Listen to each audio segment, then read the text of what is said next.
రాజుల మొదటి గ్రంథము 13వ అధ్యాయము. రాజుల మొదటి గ్రంథం 13వ అధ్యాయము.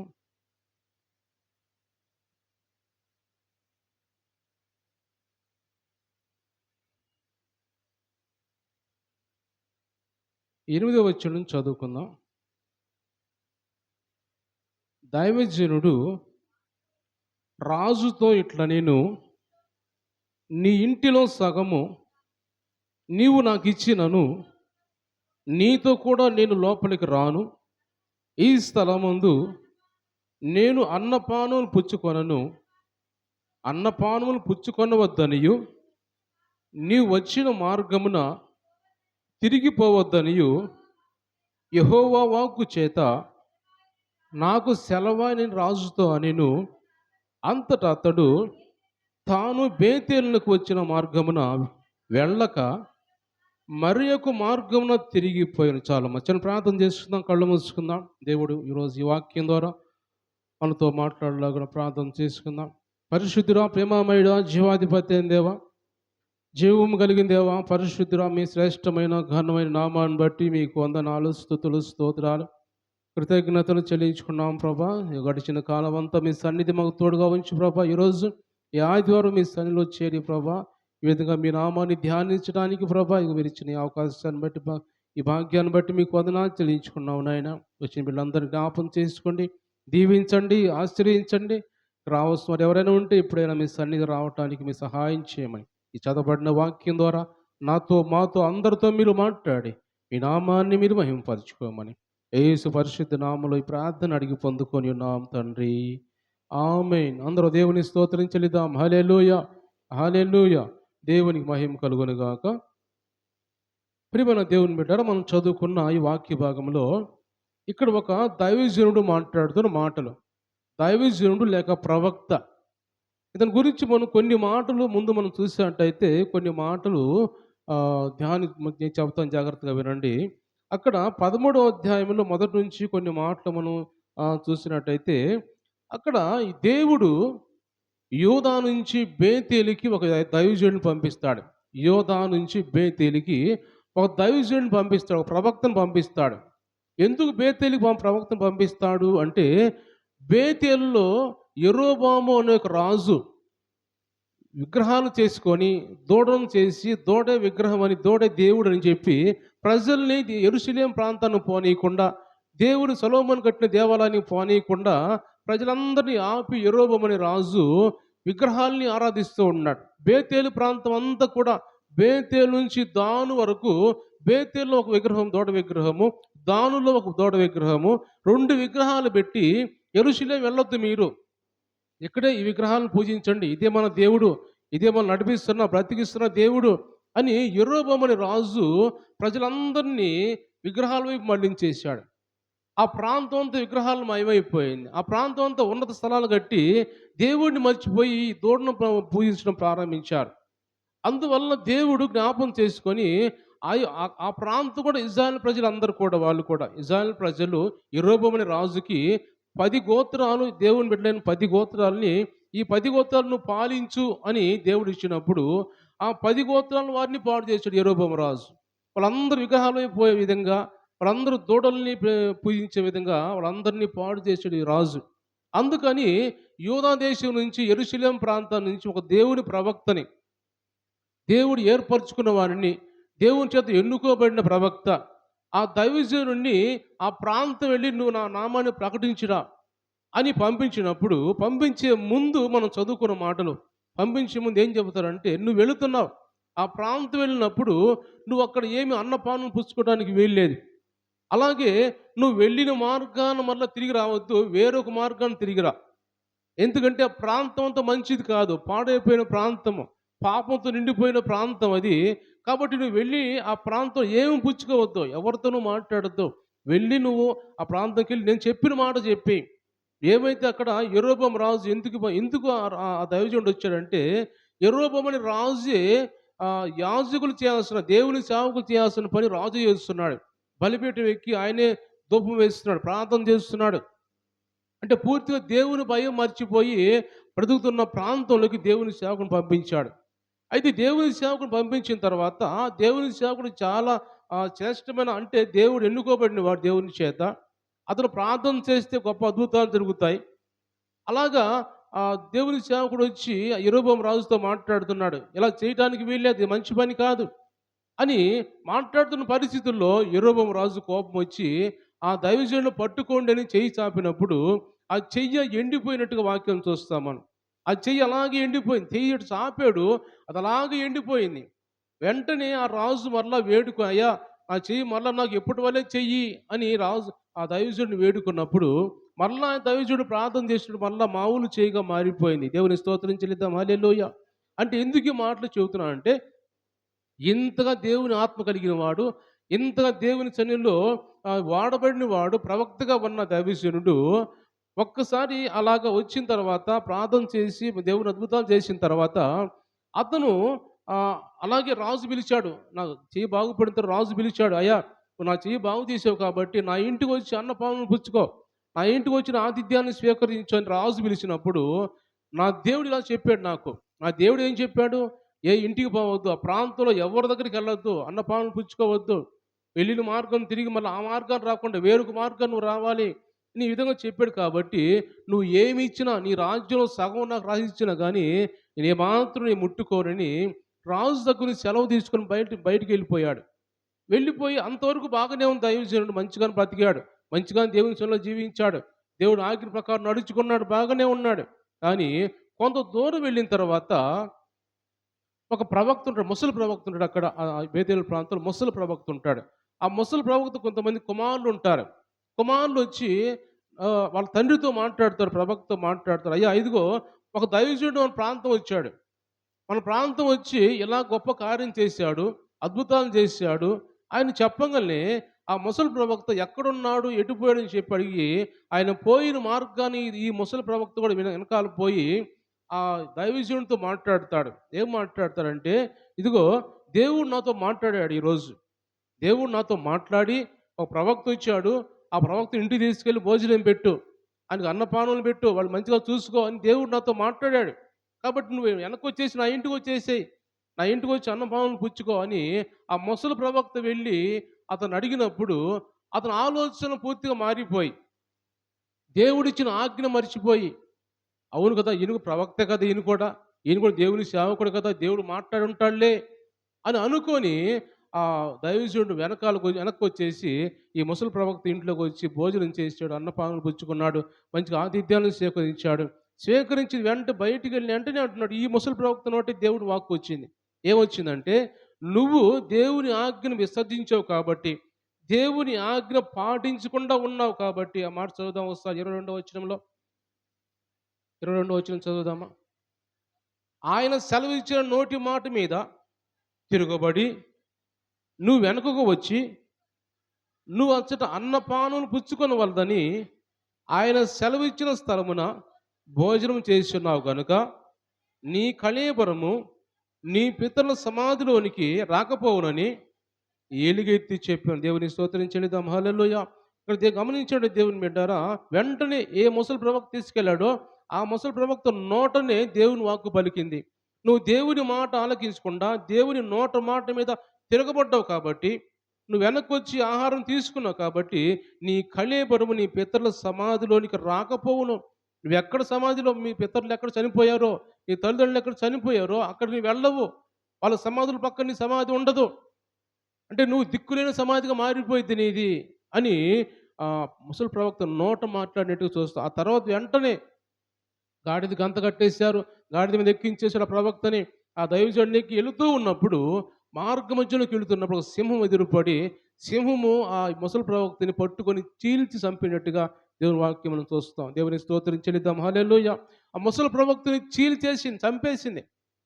చూడండి ఎందుకు ఈ మాట నేను చెబుతున్నానంటే, దేవుని నోటి మాట మీద తిరగబడకూడదు. దేవుని నోటి మాట ఎంత ప్రవక్తైనా కావచ్చు, ఎంత దైవజనుడైనా కావచ్చు, ఎంత ఆత్మ కలిగిన వారైనా కావచ్చు, దేవుని చెప్పిన మాటని ఆజ్ఞ పాటించకపోతే ఇలాగా సింహము నోట పడతాం మనం కూడా అని దేవుడు మాట్లాడుతాడు. సింహం అంటే ఏమిటి? ఏదో అడవిలో సింహాలు వచ్చి మన మీద దాడి చేయవు కానీ ఆ సింహం అంటే గర్జించు సింహం ఉంటది. పేతురు రాసిన పత్రిక 5వ అధ్యాయంలో మనం చూసినట్టయితే అక్కడ గర్జించు సింహం ఏమైతే ఉంటదో 5:8లో ఉంటది. ఆ మాట చూడండి ఒకసారి. హ్మ్. హ్మ్. మెలకువగా ఉండుడి. మన విరోధి అయిన అపవాది గర్జించు సింహం వలె ఎవరిని మృంగుదుమా అని వెదకుచూ తిరుగుచున్నాడు. దేవుని బిడ్డలు గమనించినట్టయితే సాతాను అపవాదైన వాడు సింహం వలె తిరుగుతున్నాడంట. గర్జిన సింహం వలె తిరుగుతున్నాడు. ఎవరిని మృంగాలి నేను? ఎవరిని మృంగుదుమా అని గర్జిన సింహం వలె తిరుగుతున్నాడంట సాతాను. ఇప్పుడు ఎందుకంటే అనాలోచితంగా మెలుకువ లేకుండా ఉంటే వాడు మృంగుతాడు. వాడు చీల్చివేస్తాడు మనల్ని. వాడు అంటే చీల్చివేయటం అంటే ఆత్మీయ జీవితం నుంచి పడగొట్టేసి, మన దేవుడిని మర్చిపోయేలా చేసి, దేవుని ఆజ్ఞను మర్చిపోయేలా చేసి, పూర్తిగా వాడి స్వాధీనంలోకి మనల్ని తీసుకుంటాడు వాడు. అలా వాడు మృంగివేసి మన ఆత్మీయంగా చంపివేస్తాడు మనల్ని. లోకానుసారంగా బ్రతుకుతాం కానీ, ఆత్మీయంగా మనల్ని చంపేస్తాడు సాతానని వాడు. ఈ దైవజనుడు కూడా దేవుని మాట పాటించలేదు. దేవుని ఆజ్ఞ పాటించలేదు. దేవుని మాట మీద తిరగబడినట్టుగా ఇక్కడ ఆ ముసలి ప్రవక్త నోట మనం చూస్తూ ఉన్నాం. దేవుని మాట మీద తిరగబడ్డావు కాబట్టి, ఆలకించలేదు కాబట్టి, నీ కళేబరం, నీ శవం కూడా నీ పితరుల సమాధుల్లో కూడా ఎళ్ళదు. నువ్వు దిక్కులేని సమాధిగా ఇక్కడే నువ్వు చనిపోతావు నువ్వని చెప్పినప్పుడు వెంటనే అలా జరిగింది. అలాగా దైవజనుడు మరలా తెలుసుకొని త్వరగా అక్కడికెళ్ళేసరికి గాడిద అలా నిలబడి ఉంది. సింహం అలా నిలబడి ఉంది. దైవజనుడు మాత్రం చీల్చివేయబడున్నాడు. అయితే ఆ సింహము ఎక్కడికెళ్ళలేదు. ఈ దైవజనుడిని ఏమి చేయలేదు. రెండో పోయిన దైవజనుడిని ఏం చేయలేదు. పక్కనున్న గాడిదని ఏం చేయలేదు గానీ, ఆ మనిషిని మాత్రం చంపి అలాగ అంటే దేవుడు పంపించాడు. దేవుడు ఆజ్ఞ ఇచ్చి పంపించాడు. సింహానికి కూడా ఒక్కోసారి అవకాశం ఇస్తాడు. గర్జించే సింహం సాతానుకు కూడా ఒక్కోసారి అవకాశం ఇస్తాడు దేవుడు మన మీదకి. మనల్ని పరీక్షించడానికి లేదా మనం దారి తప్పినప్పుడు సాతాను మన మీద దాడి చేసే విధంగా ఒక్కోసారి అవకాశం ఇస్తుంటాడు. ఒక్కోసారి మనం పరీక్షించడానికి కూడా దేవుడు అలా చేస్తూ ఉంటాడు. ఆటిలో మనం పాస్ అవ్వాలి కానీ ఏమాత్రం మనము ఫెయిల్ అయితే ఆజ్ఞ పాటించకపోతే దేవుని వాక్యం రాయబడి ఉంది. యోహాను రాసిన మొదటి పత్రికలో 3వ అధ్యాయంలో యోహాను రాసిన మొదటి పత్రిక మనం చూసినట్టయితే అక్కడ రాయబడిన మాట ఆ! పాపము చేయ ప్రతివాడు పాపం అతిక్రమించును. ఆజ్ఞ అతిక్రమమే పాపము. దేవుని స్తోత్రం చెల్లిద్దాం. హల్లెలూయా. ఆజ్ఞ అతిక్రమించడం పాపము. ఆజ్ఞ అతిక్రమించి ఈ ముసలి ఈ దైవజనుడు ఆజ్ఞ అతిక్రమించాడు కాబట్టి అతను పాపంలో పడిపోయాడు. దేవునికి వ్యతిరేకమైన పడిపోయాడు. దేవుని రాజ్యాన్ని కూడా కోల్పోయాడు అతను. దేవుని రాజ్యానికి అర్హత కోల్పోయాడు. సింహం చేత చీల్చబడ్డాడు. సింహం బోన్లోకి వెళ్ళిపోయాడు. సింహం బంధకాల్లోకి వెళ్ళిపోయాడు అతను. కాబట్టి దేవుని మీరు గమనించినట్టయితే ఆజ్ఞ అతిక్రమణ పాపము. దేవుని వాక్యం రాయబడిన మాట చూసినట్టయితే అపోస్తలుడైన పౌలు గలతీయులకు రాస్తూ ఓ మాట మాట్లాడతాడు. గలతీయులకు రాసిన పత్రిక మొదటి అధ్యాయము మనం చూసినట్టయితే 6వ వచనం చదువుదాం. హ్మ్. క్రీస్తు కృపను బట్టి మిమ్మల్ని పిలిచిన వారిని విడిచి భిన్నమైన సువార్త తట్టుకు మీరింత త్వరగా తిరిగిపోవడం చూడగా నాకు ఆశ్చర్యమగుచున్నది. అది మరొక సువార్త కాదు గాని క్రీస్తు సువార్తను చెరపగోరి మిమ్మును కలవరపరచువారు కొందరున్నారు. హ్మ్. చదువమ్మా చదువు. మేము మీకు ప్రకటించిన సువార్త గాక మరి ఒక సువార్తను మేమైనను ఆ! ఒక దూతైనను మీకు ప్రకటించిన యెడల అతడు శాపగ్రస్తుడవును గాక. దేవుని స్తోత్రం చెల్లిద్దాం. హల్లెలూయా. దేవుని బిడ్డలు గమనించినట్టయితే దేవుడు చెప్పిన మాట కాక, దేవుడు చెప్పిన మాట మొదట చెప్పిన మాట కాక మరి ఒక మాట ఉండదిక. ఎందుకంటే దేవుని మాట చెప్పేట అది జరుగుద్ది. ఆ మాట కాకుండా వేరొక మాట మనం తీసుకోకూడదు. ఈ ముసలి ప్రవక్త దేవుడు చెప్పిన మాట కాకుండా మనుషుల మాట తీసుకున్నాడు. మనుషుల మాట నమ్మాడు. దేవుని మాట నమ్మలేదు. దేవుడిని నమ్మకుండా మనుషులు నమ్మాడు కాబట్టి అతను చీల్చివేయబడ్డాడు. అందుకని ఇక్కడ అంటున్నాడు, దేవుడు చెప్పిన మాట కాక, దేవుని చెప్పిన సువార్త కాక వేరొక సువార్త మేమైనను పరలోకం నుంచి వచ్చిన దూత అయిన చెప్పిన కానీ మీరు నమ్మొద్దు. ఎందుకంటే అది దుర్బోధ అది. అది అబద్ధ బోధ. ఏవైతే మొదట చెప్పామో యేసుప్రభు మన కోసం మరణించాడు, సిలువ వేయబడ్డాడు, మన కోసం రక్తం కార్చాడు అని యేసుప్రభు గురించి ఏవైతే మనం చెప్పుకున్నామో అదే కరెక్ట్. ఇది తప్ప వేరొకడొచ్చి మాటలు మార్చి మీకు చెప్పినా గానీ, దేవదూతలు చెప్పినా గానీ మీరు నమ్మొద్దు. వారు వాళ్ళు చెప్పినా వాళ్ళు శాపగ్రస్తులైపోతారు. ఇక్కడ నమ్మి ఇప్పుడు చేసిన పనేంటంటే, ఈ దైవజనుడు కూడా అలాగ నమ్మాడు. దేవుని మాట నమ్మకుండా మనుషుల మాట నమ్మాడు. ఆయన సింహం చేత చీల్చివేయబడ్డాడు. ఆజ్ఞ పాటించలేదు.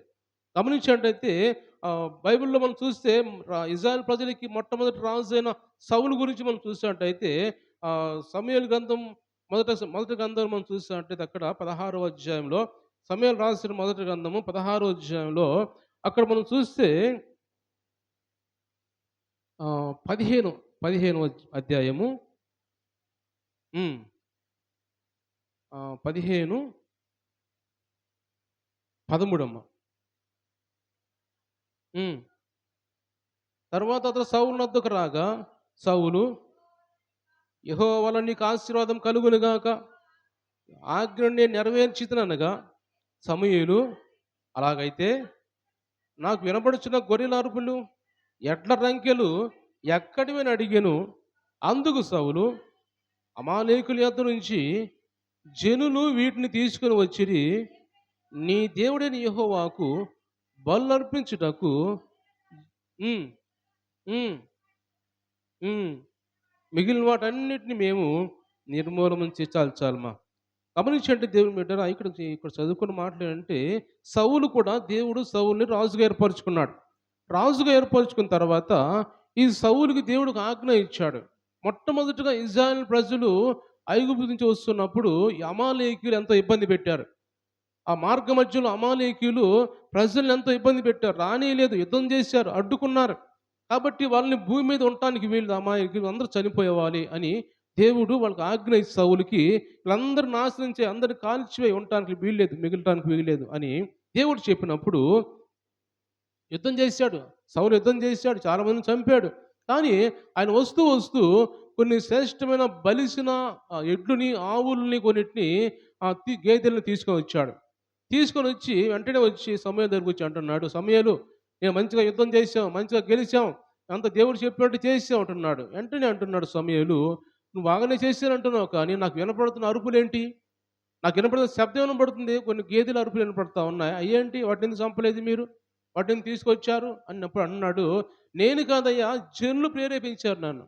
ఈ జనులు మనకు ఉపయోగపడతాయి, దేవునికి బలి అర్పించాల్సిన అవసరం ఉంటుంది, ఏమన్నా అవసరం అవుతాయి మనకి అని జనులు ప్రేరేపిస్తే నేను తీసుకొచ్చానని సౌలు జనుల మీద, ప్రజల మీద చెబుతూ ఉన్నాడు, సైనికుల మీద చెబుతూ ఉన్నాడు.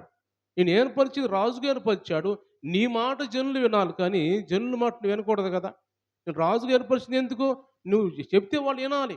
ఇక్కడ ఎందుకు ఈ మాట అంటున్నాడంటే, మనుషులు మాట విని దేవుడిచ్చిన భాగ్యాన్ని కోల్పోతున్నారు. మనుషులు మాట విని దేవుడిచ్చిన మంచి అవకాశాన్ని కోల్పోయాడు సౌలు. అంటే వెంటనే అంటున్నాడు సమూయేలు అంటున్నాడు, దేవునికి ఇచ్చిన మార్గాన్ని, దేవుడు నిన్ను ప్రేమించి, నీ పితరులు, నీ కుటుంబాన్ని ప్రేమించి నిన్ను దీవించాలని, ఆశీర్వదించాలని, నీ సంతానం ఎల్లప్పుడూ దేవుని సన్నిధిలో ఉండాలని దేవుడు కోరుకొని నీకు అవకాశం ఇస్తే నువ్వు దాన్ని చేతారు నువ్వు పోగొట్టుకున్నావు. దేవుని ఆజ్ఞను పాటించుకుని ఉన్నావు. దేవునికి అవసరమా? దేవునికి ఆ మాట మనం చూసినట్టయితే అక్కడ రాసిబడిన మాట, ఈ అవసరం మనకి 22వ వచనంలో, అందుకు సమూయేలు తాను సెలవు ఇచ్చినట్టు ఆజ్ఞను ఒకడు గైకొనుట వలన యెహోవా సంతోషించినట్లు ఒకడు దహన బలులను అర్పించుట వలన ఆయన సంతోషించిన, ఆలోచించు, బలులు అర్పించుట కంటే ఆజ్ఞను గైకొనుటయు, పొట్టేళ్ళు క్రొవ్వు అర్పించుట కంటే మాట వినుటయు శ్రేష్టము. చాలమ్మా. గమనించంటే దేవుని బిడ్డరా అంటున్నాడు ఇక్కడ, అవి అవసరం దేవునికి బలు అర్పించడం అవసరమా?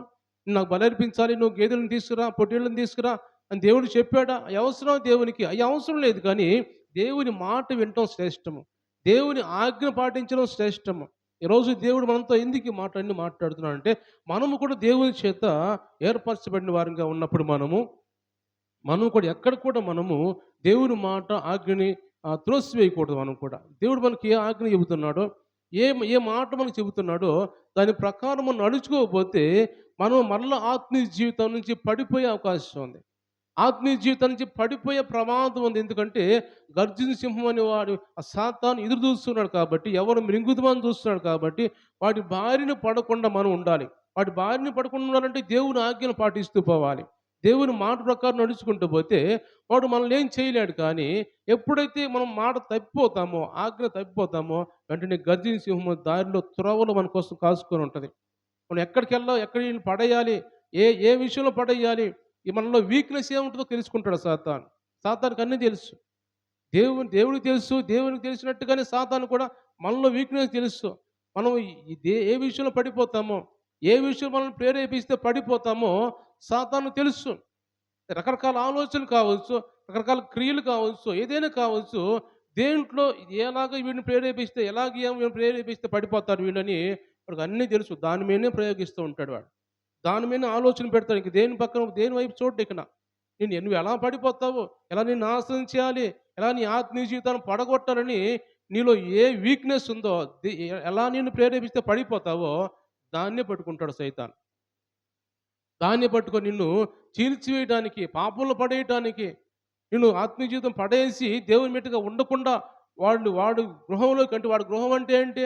వాడి గృహం సాతాను గృహం ఏమిటంటే అది అగ్నిగుండం అది. నాశన కూపం అది. వాడికి దేవుడిచ్చిన ఆ గృహం అదది. ఎందుకంటే ఒకరోజు వాడికి ఉన్న సైన్యం అంతా కూడా ఒక రోజున అగ్నిగుండంలో పడబోతుంది. కాబట్టి వాడి కోసం సిద్ధం చేసిన దాంట్లోకి మనల్ని కూడా తీసుకుపోవడానికి ప్రయత్నం చేస్తూ ఉన్నాడు.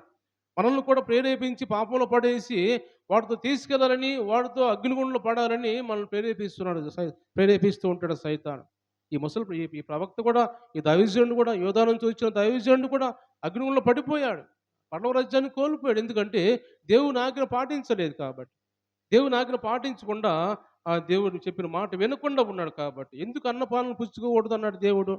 అన్నపానాలు పుచ్చుకోకూడదు. పోయిన మార్గాన మనం తిరిగి రాకూడదు. వేరే మార్గాన పోవాలి. అని ఎందుకు అలా దేవుడు మాట్లాడుతున్నాడంటే, ఆ అన్నపానాలు పుచ్చుకోవడానికి అక్కడ అది శ్రేష్టమైన స్థలం కాదు. విగ్రహారాధకులు మారిపోయారు వాళ్ళు. ఎక్కడ చూసిన విగ్రహారాధన. వాళ్ళు తినే ఆహారం విగ్రహారాధన. వాళ్ళు తీసుకెళ్ళి దూడలకు పూజించి అప్పుడు వాళ్ళు తింటూ ఉన్నారు. కాబట్టి అంతా కూడా విగ్రహారాధనతో నిండిపోయింది కాబట్టి, వాళ్ళు తినే ఆహారం కూడా అలా కలుషితమైపోయింది కాబట్టి, అది ఎక్కడ కూడా తినకూడదు నువ్వు. దాన్ని తింటే నువ్వు అపవిత్రం అయిపోతావు. ఒక మాట మనం ఎగ్జాంపుల్ చూసినట్టయితే దానియేలు గ్రంథంలో మొదటి గ్రంథం దానియేలు గ్రంథంలో దానియేలు అంటాడు మాట చూడండి ఒకసారి. శ్రేష్టమైన మాట మనం చదువుకుందాం ఆ మాట. దానియేలు ఆ మాట మాట్లాడతాడు. రాజు ఇచ్చే భోజనం తినకుండా అది తింటే మేము అపవిత్రులం అయిపోతాం. రాజు భుజించు భోజనమును పానము ద్రాక్షరసమును పుచ్చుకొని తన్ను అపవిత్రపరుచుకొనకూడదని దానియేలు ఉద్దేశించి తాను అపవిత్రుడు కాకున్నట్లు వాటిని పుచ్చుకొనకుండా సెలవిమ్మని నపుంసకుల అధిపతిని వేడుకొనగా దేవుని స్తోత్రం చెల్లిద్దాం. హల్లెలూయా. చూడండి ఇక్కడ ఎందుకంటే దానియేలు శ్రేష్టమైన దేవుని బుద్ధి కలిగిన వాడు, ఆత్మ కలిగిన వాడు దానియేలు. అలాంటి దానియేలు ఏమంటున్నాడంటే, నేను అలాంటి అన్నపానములు పుచ్చుకొని ఎందుకు ఎక్కడి నుంచి వచ్చాడు దానియేలు?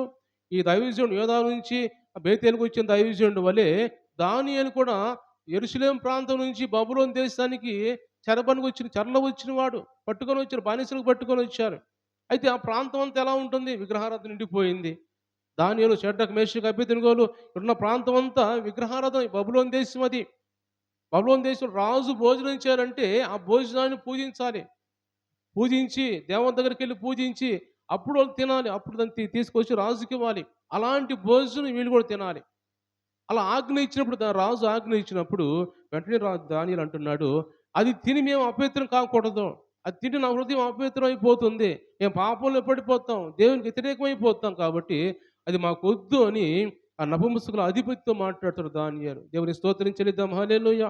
అంటే ఆయన వాళ్ళ హృదయాన్ని, వాళ్ళ జీవితాన్ని పాపంలో పడిపోకుండా జాగ్రత్తగా కాపాడుకున్నాడు దానియేలు. తిన్నందువల్ల ఏమైంది అనుకోలేదు. కానీ అది తింటే అపవిత్రం అయిపోతాం. అందుకే ఇక్కడ బేతేలు వచ్చిన దైవజనుడితో కూడా దేవుడు ఎందుకు మాట్లాడాడంటే, ఆ ఉన్న ప్రాంతం అంతా విగ్రహారాధన ప్రాంతం అది. దూడను పూజించే ప్రాంతం అది. అంతా ఆ దూడ దగ్గరికి తెచ్చి భోజనాలు అక్కడ పెట్టి ప్రార్థన చేసి దాన్ని పూజ చేసి అప్పుడు తర్వాత తింటారు వాళ్ళు. అలాంటి ప్రదేశం కాబట్టి ఏమాత్రం అక్కడ పుచ్చుకొని వద్దు. నువ్వు అపవిత్రం అయిపోతావు, పాపంలో పడిపోతావు నువ్వు అని ఆ దైవజనుడితో చెప్తే కొంతకాలం కొంత బాగా విన్నాడు. కానీ ఎప్పుడైతే ఈ ముసలి ప్రవక్త పోయి చెప్పాడో ఆయన ఆలోచన మార్చుకున్నాడు. ఎందుకంటే ఈయన కూడా ప్రవక్తే కదా, దేవుడు మాట్లాడుండొచ్చులే ఆయనతో కూడా అని ఆలోచనలు పడిపోయి దేవుడు చెప్పిన మాటలను వినకుండా తిరుగుబాటు చేసినట్టు దేవుని వాక్యం మనం చూస్తున్నాం. రెండోదిగా అంటాడు, "నువ్వు వెళ్ళిన మార్గాన్ని తిరిగి రావద్దు. వేరే మార్గం రా" అంటాడు. ఎందుకంటే వెళ్ళిన మార్గం ఆయన చూస్తూ వస్తాడు. మార్గం అంతా చూస్తూ వస్తుంటాడు. పోయే మార్గం అన్నీ కనపడుతూ ఉంటాయి. అక్కడ ఏ ప్రాంతంలో ఏమున్నదో, ఏ ప్రాంతం ఏ అపవిత్రత ఉన్నదో, ఏ ప్రాంతం విగ్రహారాధన ఉన్నదో, ఏ ప్రాంతంలో ఏం జరుగుతున్నాయో అన్నీ చూస్తూ వెళ్తాడు కాబట్టి, మళ్ళా తిరిగి అటే వచ్చినప్పుడు ఆయన మనస్సు లాగిద్దేమో. ఆయన మనస్సు అటు మీదకి పోయిద్దేమో. లేకపోతే ఈ దైవజనుడి మనస్సు మారిపోయి, ఒకసారి చూశాను కదా! రెండోసారి దాన్ని తీసుకుందాం, అనుభవిద్దాం అని ఆలోచన వచ్చిద్దేమో. కాబట్టి వెళ్ళిన మార్గాన్ని తిరిగి రావద్దు. నువ్వు క్రొత్త మార్గాన్ని తిరిగి రా. అంటే పాత జీవితాన్ని విడిచిపెట్టి ఈరోజు దేవుడు మనతో మాట్లాడుతుంది. పాత జీవితాన్ని విడిచిపెట్టి కొత్త మార్గం రా అంటున్నాడు దేవుడు. కొత్త మార్గాన్ని పోతే ఏమొచ్చిద్ది మనకు తెలీదు కొత్త మార్గము. పోతూ ఉంటే దేవుడు మనకు తెలియజేస్తూ ఉంటాడు. ఆ మార్గం పోతూ ఉంటే దేవుడు మనకు తెలుపుతూ ఉంటాడు. ఇదిగో ఇది మార్గం, ఇది మార్గం, ఇటెళ్ళు, ఇటెళ్ళు అని దేవుడు మనకు చూపిస్తూ ఉంటాడు. కాబట్టి పాత జీవితాన్ని మనం విసర్జించి నూతన జీవితం, నూతన మార్గంలో మనకు ఉండాలి అని దేవుడు మనతో మాట్లాడుతున్నట్టుగా దేవుని వాక్యం మనం చూస్తున్నాం. కాబట్టి దేవుని మాటలు గమనించినట్టయితే ఈరోజు దేవుడు మనతో మాట్లాడుతున్న మాటలు, ఏ మార్గాన ఇంతకీ ఈ మార్గాన పోవద్దురా అంటే, ఆ మార్గంలో నీకు అపాయం ఉంది. ఆ మార్గంలో తిరిగి వచ్చావంటే నువ్వు పోయేటప్పుడు చూశాడు ఆ సాతాను అన్ని గమనించాడు. లేకపోతే నీకు రకరకాల వ్యాపారాలు ఉన్నాయి. దుర్వ్యాపారాలు ఉండొచ్చు. లేకపోతే ఇక రకరకాల వ్యసనాలు ఉండొచ్చు. వాటిని మరలా నువ్వు తిరిగి వచ్చినప్పుడు వాటిని అనుభవిస్తావేమో. నీ మనస్సు వాటి మీదకి పోయిద్దేమో. కాబట్టి ఆ మార్గాన్ని తిరిగి రాకుండా కొత్త మార్గం రా అన్నప్పుడు కొత్త మార్గంలో వచ్చాడు కానీ పాపం మంచిగానే దేవుడి మాట విన్నాడు. దేవుడి మాట పాటించాడు కానీ ఆ మార్గాన్ని పోయి మరలా పాత మార్గంకి వచ్చేసాడు. కొంత దూరం పోయి చాలా దూరం వెళ్ళిపోయాడు. దేవుడు చెప్పినట్టే వెళ్ళిపోయాడు కానీ మరలా వెళ్ళి పాత మార్గాన్ని వెనక్కొచ్చేసాడు. ఈ ముసలి ప్రవక్త ఇంటికొచ్చేసాడు. దేవుడు వెళ్ళొద్దన్న మాట మళ్ళీ తిరిగి వెనక్కొచ్చేసాడు. పాత మార్గం వద్దన్నప్పుడు ఆ మార్గంలో మళ్ళీ అడుగుపెట్టాడు. తినొద్దంటే అదే తిన్నాడు మళ్ళా. కాబట్టి సింహం చేత చీల్చివేయబడ్డాడు అతను. ఈరోజు సింహము మనల్ని చీల్చివేయడం చాలా సిద్ధంగా ఉన్నట్టుగా మనం గమనించవచ్చు. ఎందుకంటే దేవుని మీరు గమనించినట్టయితే సాతాను మనల్ని పట్టుకోవటానికి, మనల్ని పాపంలో పడేయటానికి, లోకంలో పడేయటానికి రకరకాల ప్రయత్నాలు చేస్తూ ఉంది. రకరకాలుగా వాడు కుట్రలు పన్నుతూ ఉన్నాడు. ప్రతి ఒక్కళ్ళ మీద, మీ మీద, నా మీద, అందరి మీద పన్నుతూ ఉంటాడు. కానీ మనం ప్రార్థన చేసి వాడిని గద్దించే వాక్యం ఉంది కదా! వాడు సాతాను మీరు గద్దించిన వాడు మీ యొద్ద నుంచి పారిపోతాడని దేవుని వాక్యం రాయబడింది. కాబట్టి మనం గద్దిస్తూ ఉంటే వాడు పారిపోతూ ఉంటాడు. ఈ మధ్యకాలం సింహం చెప్పుంటాను మీకు ఒకసారి. సింహం అనేది నా మీద దాడి చేయడానికి ప్రయత్నం చేసింది కలలో. కలలో నాకు దాడి చేయడానికి ప్రయత్నం ఇటుపోతే అటు కనపడుతుంది, ఇటుపోతే ఇటు వచ్చేస్తుంది. దాడి చేయడానికి వస్తుంది కానీ దగ్గర రావట్లేదు అది. అది నేను పెద్ద కర్రలో లేకపోతే ఆయుధాలు నా దగ్గర లేవు కానీ చిన్న చిన్న పుల్ల ఉంటుంది నా చేతిలో. దాన్ని పట్టుకొని కదిలిస్తుంటే దూరంగా వెళ్ళిపోతూ ఉంది. దాన్ని పట్టుకొని ఇట్లా చూపిస్తుంటే దూరంగా వెళ్ళిపోతుంది. మళ్ళీ పైకి రావడానికి ప్రయత్నం చేస్తుంది. దాని పళ్ళన్నీ రక్తంతో నిండిపోయి ఉన్నాయి. నేను ఆ పక్క వెళ్ళి చూసినప్పుడు దూరంగా ఉంది. ఏదో పట్టుకొని తింటూ ఉంది. పెద్ద సింహం అది. అది తింటా నన్ను చూసింది. చూసినప్పుడు నన్ను చూసింది. మళ్ళా ఇటువైపు వచ్చిన తర్వాత నన్ను చూసింది కాబట్టి అటు నుంచి పరిగెత్తుకొని వచ్చి నాకు అడ్డం తగిలేసింది. అంటే మనం మార్గంలో పోకుండా అడ్డం తగిలి దేవుని మార్గాన్ని తప్పిపోయేలా చేయాలి. అడ్డం తగిలి ఎంత తరుగుతున్నా కానీ పోకుండా అడ్డుపడుతుందన్నమాట మార్గాన్ని. అయితే కరవట్లేదు, పైన రావట్లేదు. దూరంగా ఉండి గాంటిస్తూ ఉన్నది. దాని పళ్ళన్నీ రక్తంతో నిండిపోయి నోరంతా అలాగా దాడి చేయడానికి ప్రయత్నం చేస్తూ ఉన్నది. అంటే దాని ప్రయత్నం చేస్తూ ఉంటదనమాట. అది ఎలా వీళ్ళని భయపెట్టాలి, ఎలా వీళ్ళని దేవుని నుంచి దూరం చేయాలి అని దాని ప్రయత్నం చేస్తూ ఉంటది కాబట్టి, ఆ ఆలోచన మనం పెట్టుకోకుండా ఎన్ని ప్రయత్నాలను చేసుకొని మనం దేవుని వైపు చూస్తూ ఉంటే, మనం దేవుని దగ్గర ప్రార్థన చేస్తూ ఉంటే వాడు మనల్ని ఏం చేయలేడు. వాడు మన దగ్గర రావడానికి వీల్లేదు. ఎందుకంటే దేవుడు మనతో ఉంటాడు కాబట్టి, దేవుడు నమ్మిన వారికంట ఆయన దూతల్ని దేవుడు మన చుట్టూ కాపలా ఉంచుతాడంట దేవుడు. పరిచారకులుగా ఉంచుతాడంట మన చుట్టూ ఆయన దూతల్ని. కాబట్టి అలాగా దేవుని దూతలు మనతో ఉంటారు కాబట్టి దేవుడు ఈరోజు మనతో మాట్లాడుతున్న మాటలు కూడా మనం కూడా ఎక్కడ కూడా మనం దేవుని మాటను విసర్జించే వారిగా ఆజ్ఞలు పాటించకుండా మనం ఉంటే దేవుడు మనం కూడా ఆ ప్రవక్త వలె దైవజనుడి వలె మనం చీల్చివేయబడే వారిగా ఉంటాం. దేవుడు మాట్లాడుతున్నాడు కాబట్టి అలాంటి పరిస్థితులు మనం ఉండకుండా దేవుని మాట వింటూ దేవుని ఆజ్ఞ పాటిస్తూ ఉండేవారిగా ఉండాలని దేవుడు మాట్లాడుతున్నాడు. మనం చూసినట్టు గమనించినట్టయితే ఇక్కడ దేవుని చేత పంపబడిన వాడుగా ఈ యోధా నుంచి బేతేలు ప్రాంతానికి దేవుని చేత పంపబడిన వాడిగా ఉన్నాడు. దేవుని చేత పంపబడిన వాడు ఎందుకు పంపబడ్డాడంటే నశించిపోతున్న ప్రజల మధ్యకి ఒక దేవుని సేవకుని పంపించాడు. పంపించినప్పుడు ఆ దేవుని సేవకుడు దేవుని మాట వినకుండా తప్పిపోయి చనిపోయాడు. అయితే గమనించంటే మరొక దేవుని సేవకుడు మనం చూసినట్టయితే అతను కూడా దేవుని దగ్గర నుంచి పంపబడిన వాడే. ఆ మాట చదువుదాం ఒకసారి యోహాను సువార్త మొదటి అధ్యాయంలో యోహాను గురించి ఒక మాట 6వ వచనం చదువుదాం. దేవుని యొద్ద నుంచి పంపబడిన ఒక మనుష్యుడుండెను. అతని పేరు యోహాను. దేవుని స్తోత్రం చెల్లిద్దాం. హల్లెలూయా. ఈయన ఎక్కడి నుంచి పంపబడ్డాడు యోహాను? దేవుని దగ్గర నుంచి పంపబడిన వాడు యోహాను. అంటే దేవుడు ఆయన పంపించాడు ఈ లోకానికి. యేసుప్రభు కంటే ముందుగా పంపించాడు ఈ లోకానికి. ఎందుకు పంపించాడు?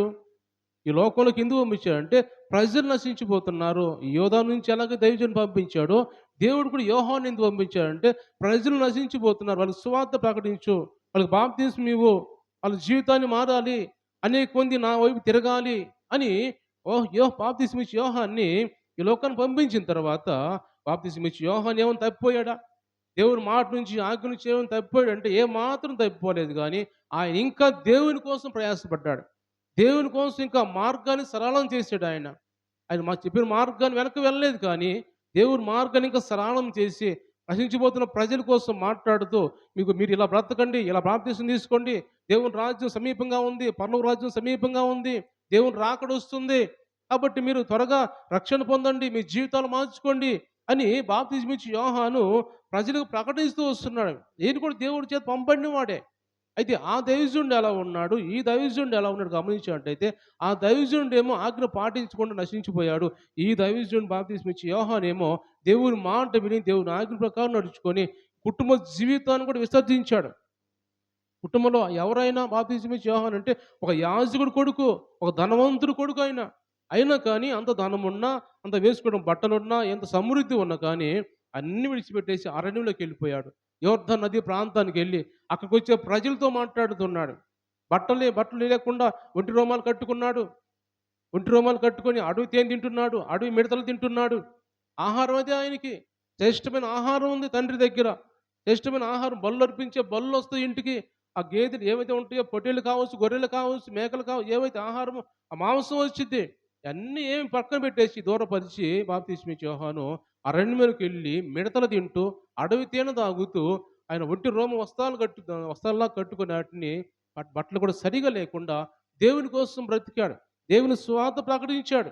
ఈరోజు దేవుడు మనతో మాట్లాడుతున్న మాట మనం కూడా దేవుడు మనల్ని ఏర్పరచుకున్న తర్వాత, దేవుడు మనకు రక్షణ ఇచ్చిన తర్వాత మనం కూడా దేవుని కోసం దేవుని మార్గాలు సరళం చేసేవారిగా ఉండాలి. దేవుని కోసం బ్రతికే వారిగా ఉండాలి. కాబట్టి దేవుని బిడ్డలు గమనించినట్టయితే సాతాను అనేవాడు మన కోసం పొంచి ఉన్నాడు. ఎందుకంటే దేవుని వాక్యం మనం చూసినట్టయితే ఒక మాట చదివినట్టయితే వాడంట ఎలాంటి వారినైనా మార్చి ఎలాంటి వారినైనా పడేసేవాడుగా ఉంటున్నాడు. ఎలాంటి వారినైనా దేవుని చేత ఏర్పరచబడిన వారిని సైతం వాడు పడవేసేవాడుగా ఉంటాడు. లోకంలో పడవేసేవాడుగా అద్భుతాలు చేసి ఆశ్చర్యకారాలు చేసి 24వ అధ్యాయం మత్తయి సువార్తలో 24వ వచనం చూసినట్టయితే మత్తయి సువార్త 24వ అధ్యాయం 24వ వచనంలో అక్కడ అబద్ధపు క్రీస్తులు అబద్ధ ప్రవక్తలు వచ్చి సాధ్యమైతే ఏర్పరచబడిన వారిని సహితము మోసపుచ్చుటకై గొప్ప సూచక్రియలు మహత్కార్యాలు కనపరుస్తారంట. దేవుని స్తోత్రం. హల్లెలూయా. దేవుని గమనించి ఏర్పరచబడి సైతము ఇప్పుడు ఏర్పరచబడిన ఎవరు? యోధా నుంచి వచ్చిన దైవజనుడు ఏర్పరచబడిన వాడే. అలాంటి దైవజనుడిని గొప్ప కార్యాలు చేసే దైవజనుడు ప్రార్థన చేసి చెయ్యి బాగుపడింది. ప్రార్థన చేసి ఆ వాక్యం చదివినట్టయితే బలిపీఠమా బద్దలవరన్నప్పుడు అది చూస్తూ ప్రార్థన చేస్తున్నట్టు బలిపీఠం బద్దలైపోయింది. అలాగా ప్రజలందరూ చూసి ఆశ్చర్యపోతూ ఉన్నారు. నోటి మాటతో అద్భుతాలు చేసిన దైవజనుడు ఆయన. దేవుని చేత ఏర్పరచబడిన వాడు దైవజనుడు ఆయన. అలాంటి ఏర్పరచబడిన దైవజనుడిని మోసం చేసిన సాతాను. అందుకే రాయబడింది ఇక్కడ రాకడి దినాల్లో అంత్య దినాల్లో మనం ఉన్నాం. అంత్య దినాల్లో అపాయకర దినాల్లో సాతాను అబద్ధ క్రీస్తు వేషం వేస్తాడు. అంత్యక్రీస్తులాగా వస్తాడు, అబద్ధ ప్రవక్తలాగా వస్తాడు. వచ్చి ఏర్పరచబడిన వారిని సైతం మోసం చేస్తాడంట.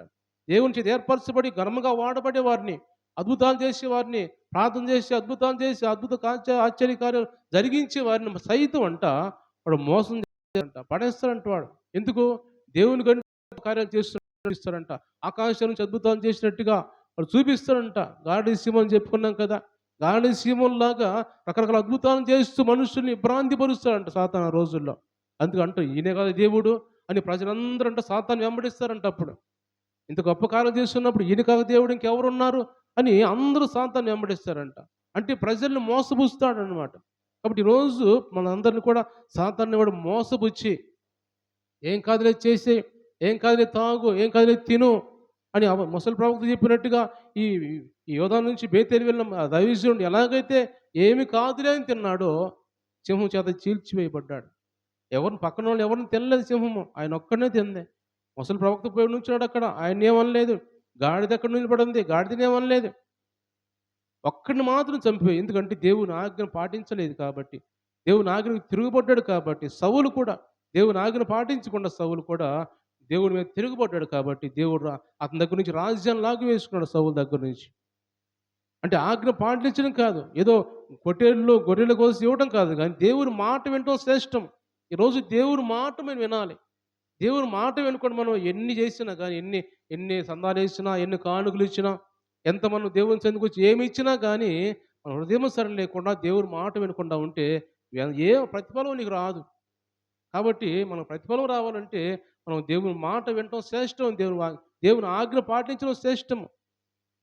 కాబట్టి మన పాపం చేసేవారుగా ఉండకుండా ఈరోజు దేవుడు మనతో మాట్లాడంటే మనం ఎక్కడ కూడా దేవుని ఆజ్ఞ తప్పిపోయి ఉండక ఆయన ఆజ్ఞలు పాటించేవారుగా ఉండాలని దేవుడు ఈరోజు అందరితో మాట్లాడుతున్నాడు. కాబట్టి దేవుని బిడ్డరా నేను ఎక్కువసేపు చెప్పడానికి ఇష్టపడలేదు కానీ నేను ముగించబోతున్నాను. దేవుడు మనతో మాట్లాడుతున్న మాటలు ఒక మాట మనం చూసి మనం ముగించుకుందాం. కొరింథీయులకు రాసిన పత్రిక మొదటి పత్రికలు మనం చూస్తే 10వ అధ్యాయము, కొరింథీయులకు రాసిన పత్రిక 10వ అధ్యాయం 19వ వచనం చదువుకుందాం. ఇక నేను చెప్పున్నదేమి విగ్రహార్పితముల్లో ఏమైనా ఉన్నదని నేను విగ్రహముల్లో ఏమైనా ఉన్నదానిను చెప్పేదనా? లేదు గాని అన్యజనులు అర్పించు బలులు దేవుని కాదు దయ్యములకే అర్పించున్నారని చెప్పుచున్నాను. మీరు దయ్యములతో పాలువారవుట నాకు ఇష్టము లేదు. మీరు ప్రభువు పాత్రలోనిది దయ్యముల పాత్రలోని కూడా తాగకూడదు. ప్రభువు బల్ల మీద ఉన్న దానిలోను దయ్యముల బల్ల మీద ఉన్న దానిలోను కూడా పాలు పొంద నేరరు. ప్రభువునకు రోషం పుట్టించేదమా? ఆయన కంటే మనము బలవంతులమా? దేవుని స్తోత్రం చెల్లిద్దాం. హల్లెలూయా. అందుకే దేవుడు మాట్లాడుతున్నాడు ఈ దైవజనుడి గురించి మాట్లాడుతూ విగ్రహాల దగ్గరికి వెళ్ళి లేకపోతే వాటి దగ్గరికి పోయి ఆహారం తింటూ ఉన్న పరిస్థితి గురించి అపోస్తలుడైన పౌలు కొరింథీ సంఘంతో మాట్లాడుతూ అంటున్నాడు. ఏమన్నాడంటే, నేను చెప్పున్నదేమి విగ్రహాల్లో ఏమైనా ఉందా? విగ్రహాల్లో ఏమీ లేదు. అవి విగ్రహాలు వట్టివే. కాబట్టి అన్యజనులు అర్పించే బలులు ఎందుకు అర్పిస్తారంటే విగ్రహాలు కాదు, దేవుడు కాదు, కానీ వాళ్ళు దయ్యములకు అర్పిస్తారంటున్నాడు. వాళ్ళు దయ్యములకు అర్పిస్తారు విగ్రహాలకి. అక్కడ ఏముండదు, వట్టి విగ్రహాలే, వట్టి బొమ్మలే, అటు ఏముండదు. కానీ అన్ని జనులు విగ్రహాలకి అంటే ఎందుకు అర్పిస్తారంటే దయ్యాలకు అర్పిస్తూ ఉన్నారు అని దేవుడు ఇక్కడ వాక్యం మనం చూస్తూ ఉన్నాం. కాబట్టి దేవుని గురించి గమనించినట్టయితే మనం ప్రభు పాత్రలో తాగుతూ దయ్యముల పాత్రలో కూడా మనం తాగకూడదు. ఏదో ఒకటే తాగాలి మనం. ప్రభు పాత్రలో తాగాలా, ఇది మానుకోవాలి. లేకపోతే ఇది తాగాలా, ప్రభు దగ్గర నుంచి మానుకోవాలి. ఏదో ఒకటి మనం తాగాలి కానీ రెంట్లో మనం చేయి వేయకూడదు. రెంట్లో మనం పాలు పొందకూడదు. ఎందుకంటే దేవుని వాక్యం ప్రకటన గ్రంథంలో రాయబడిన మాట ఉంటుంది ఏమంటే, నువ్వు చల్లగానే ఉండు, వెచ్చగానే ఉండు, కానీ నులివెచ్చలుగా నువ్వు ఉండొద్దు. నులివెచ్చలుగా ఉంటే దేవుని నోటి నుంచి అంట ఉమ్మే ఉద్దేశించునంట.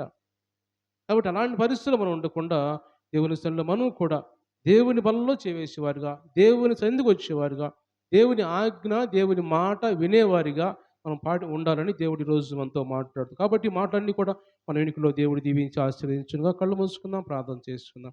అందరూ కూడా ప్రార్థన చేసుకుందాం. ఈరోజు దేవుడు మనతో మాట్లాడిన మాటలు బట్టి యేసయ్యా ఇగో దైవజనుడి గురించి మాతో మాట్లాడావు ప్రభా. కొంతకాలం మంచిగా ఆత్మీయ జీవితాన్ని గడిపాడు కానీ ప్రభా, ఇగో తన చివరి దినాల్లో చివరి రోజుల్లో ప్రభా